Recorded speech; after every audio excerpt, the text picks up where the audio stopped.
Hey, Stoney here with another game of Mechabellum, and in this game, one of my viewers decided to play the Wraith Ball composition, but in his own way, so let's take a look.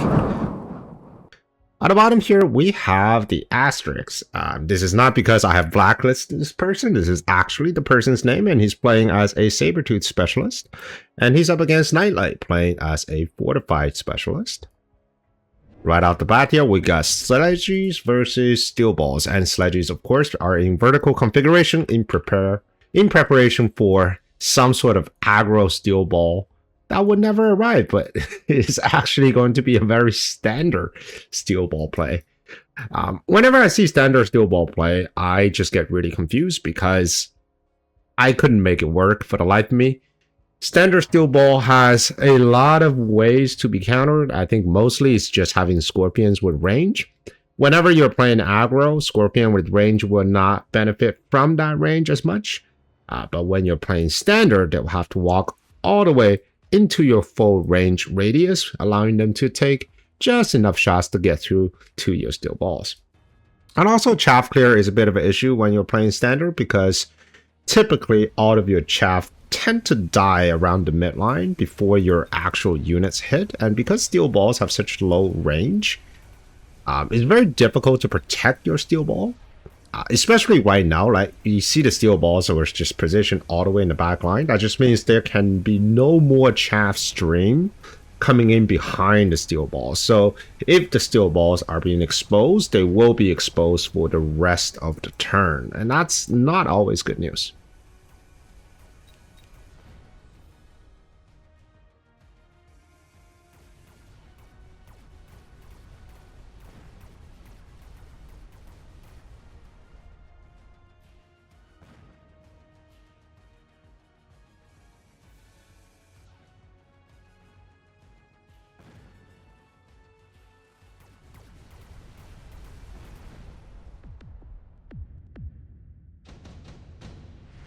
All right, we got unit drop here. Wraith is a great option for our Steel Ball player. I think the Marksman will be pretty good as well.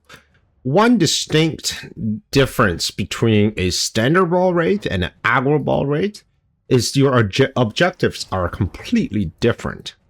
When you're playing aggro, your objective is always a tower capture. That's why you always try to pivot, right? Strong side, weak side, and sometimes you want to push where your enemies are weaker by putting down a couple extra Steel Balls or Wraiths. But when you're playing standard, most of the engagement is going to happen right here in the middle. So you never really get a chance to even hit the tower. And it's a bit of a disadvantage for the Steel Ball user, I feel, because of the lack of range. When you're exchanging fire like this, I think the Steel Ball user is going to take a little bit more punishment. And the same goes with Wraiths, right? Wraiths are great headbutting on the line, but when they're playing standard, they can get countered. So in this case, if the Marksman decides to take aerial specialization, it can target this Wraith very quickly, and because he's already got a level ahead of this Wraith, it can actually bring it down in about 3 shots.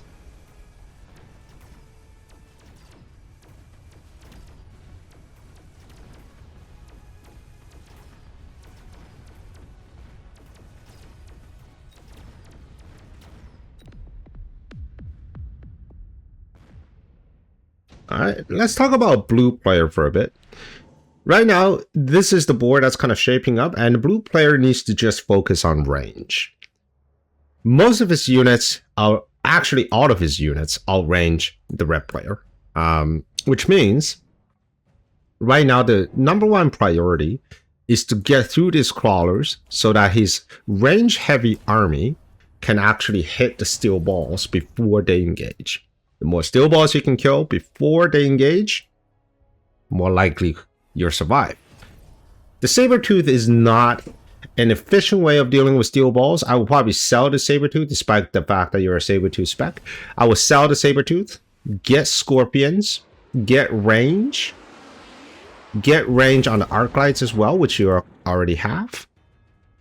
So that way you can get rid of these crawlers, and then the Steel Balls coming, and then you just 2-shot Steel Balls with your Scorpions, right?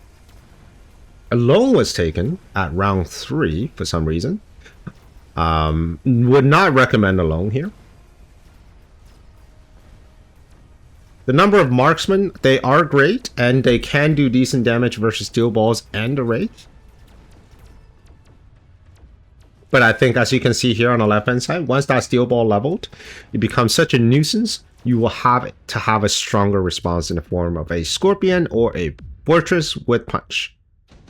And by the way, this game is in the 1400 MMR, so both players are, I mean, at 1400 you would expect the players to know the fundamentals of the game, but when it comes to the nuance of the game, such as distance and speed, usually this is the part that the 1400 MMR players are still figuring out. I love the crawlers here in the very back line, because what it allows them to do is by the time these steel balls reach the midline here, these crawlers would have already been engaging right around this area. So this is a perfect position for these crawlers. I wouldn't mind having fangs behind the tower or even further down, because at the very last bit of the round, especially if you get AA and take care of this race, those late arriving fans are gonna tie up all of your steel balls. Loose was taken by our red player, a fantastic skill into a board where your only chaff clear consists of a bunch of arc lights and maybe a few tanks. Now, there is a way to kind of work around loose, right? So whenever you see loose, that technology actually decreases the HP of the crawler, allowing them to be a lot weaker against things like fans or mustangs. But instead of hard pivoting into mustangs, which may be good here, but let's see the steel balls. They do have armor, so you have to be careful with mustang pivot. One way to kind of work around that is just to have vertical crawlers at the front. Vertical crawlers forces loose crawlers to kind of bunch up, and once they do, your arc light should be able to deal with them fairly well. And in a one-on-one fight, a loose formation crawler would never win against a regular crawler, simply because of the reduction in HP. I think it hits, what, 30%? Yeah, it's pretty big. All right, so we got a round of reinforcement here. Actually, I moved out a little too fast, so I'm going to rewind real good. So round 5, we're looking at reinforcements. Bombard is a good option for both players, heavy and chaff clear. Super supply might be interesting for our blue player as well. He's so far ahead, so taking super supply may actually solidify his advantage in the long run. The red player here is in a bit of trouble. I mean, he hasn't gained any real tempo advantage for the last 5 rounds. I mean, he's been losing every single round. And if he doesn't pivot soon, he is going to suffer. All right, more steel balls comes down. Steel balls in front of the arc lights, allowing the arc lights to target the steel balls, and the crawlers getting in, kind of bypassing the arc light, the first barrage of these arc lights, which is fine.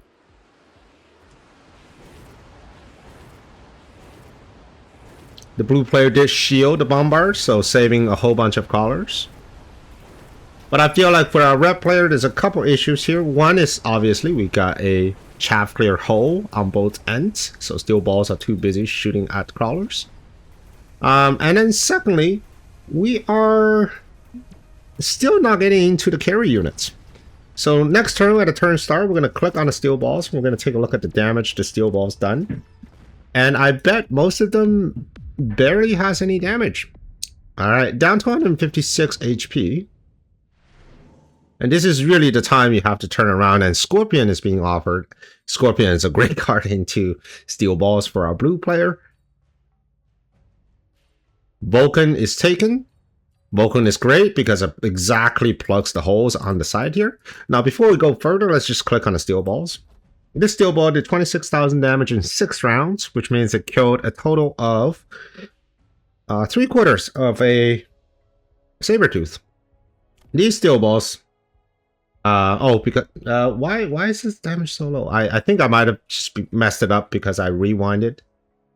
But apparently it didn't do much damage, and last round it only did 5,000 damage. So it got shut down before it can even lock onto a Sabertooth, right?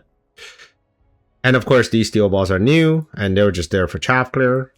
So yeah, this is not the kind of unit stats that you want to see, especially when you're running steel balls and your only jobs is to take care of giants and you can yield like 40,000 damage in a single turn. Vulcans on the side, fantastic. I'm still a little worried about things happening in the middle. I would love to see armor on the steel ball or energy absorption, but in this case, armor probably works a little bit better.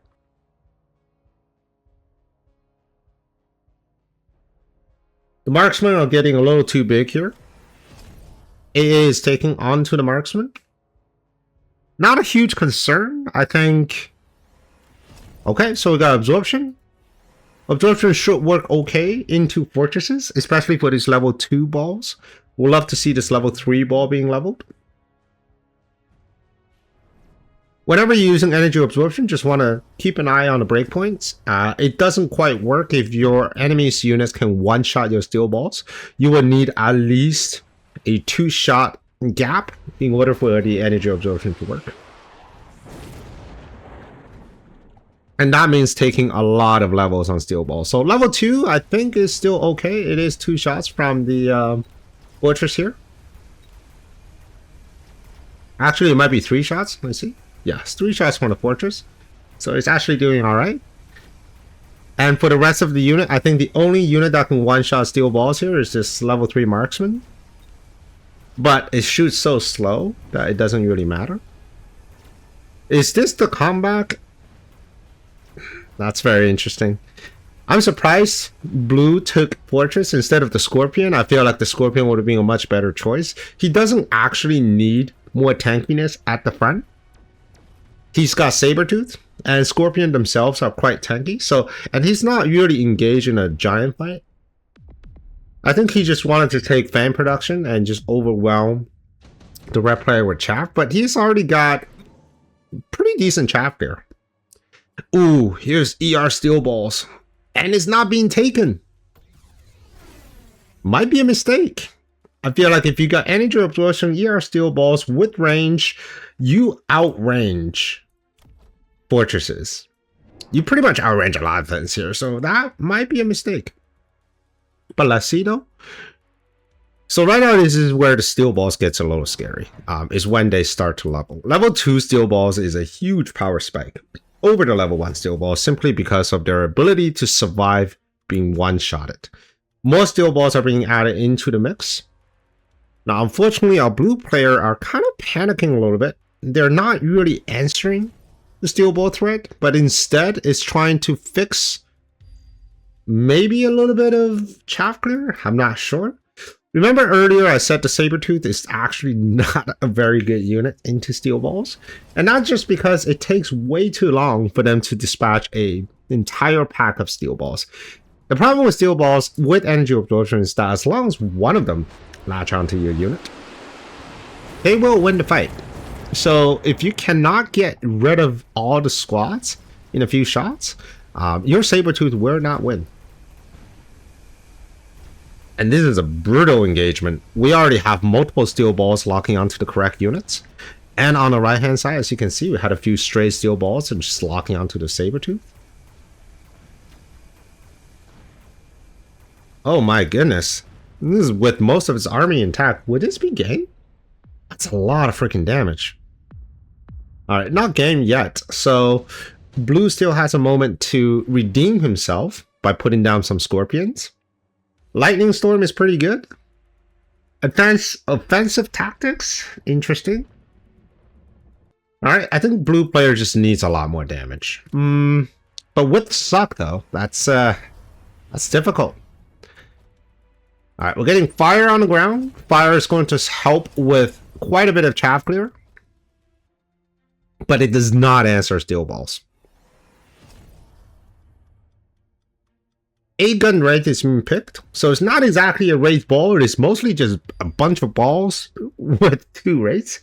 Okay, it's okay to not take range on the balls right now because they move so fast, and also by not taking range, you're actually saving your Wraith from the AA marksman, so it just gets stuck on the steel balls. What could red do to make it even more annoying? I think having some type of crawler arclight comp in the corner would just make it extra annoying here, because he will have no chaff at the front. Alright, fire is coming, it gets ignited, and this gets a little iffy. But these are level 3 steel balls with heavy armor, and there is nothing in this army that can kill the steel balls at all. Like, just watch these steel balls right here. It's getting locked on, it's taking down stuff, right? As long as the chaff clear is still good, that steel ball should do pretty good. And just as I was saying, it goes down. No, actually it's still here. It might actually be a separate pack of the level 3, but it's the same pack with the heavy armor. It's just continued to replenish. And this is now game, I think.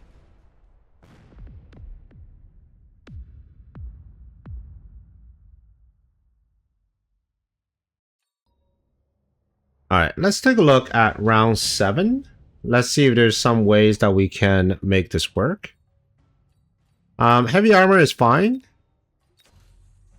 So let's jump right into the play here. So we're going to take heavy armor. Now, the real problem right now is these steel balls, right? They are just moving a little too fast. So let's see if there's something we can do to kind of help that. Scorpion will be the natural choice. The problem with the Scorpion, though, is I actually don't need you.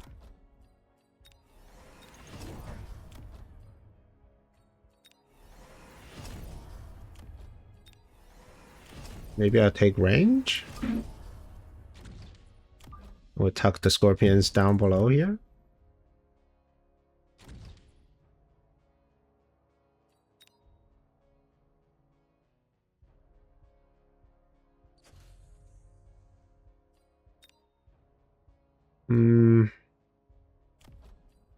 Okay, so we're gonna take range. That's pretty much all we can do. Oil is gonna be pretty brutal. It's gonna get rid of most of my chaff.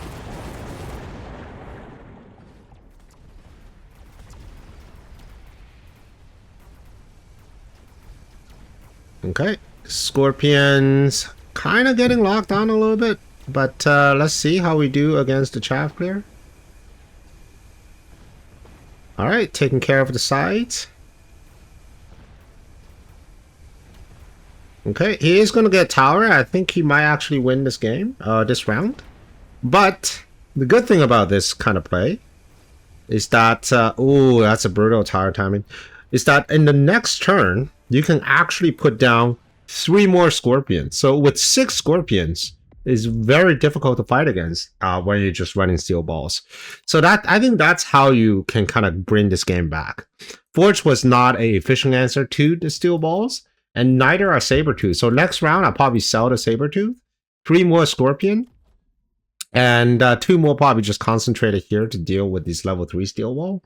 And I think you should be able to win this game. Anyways, I hope you enjoyed this game, and if you want to see another one, here's one for you, and I will see you on the next one. Prepare your tactics. Mechabellum's calling. Deploy your fortress. The battlefield's alive with swarms.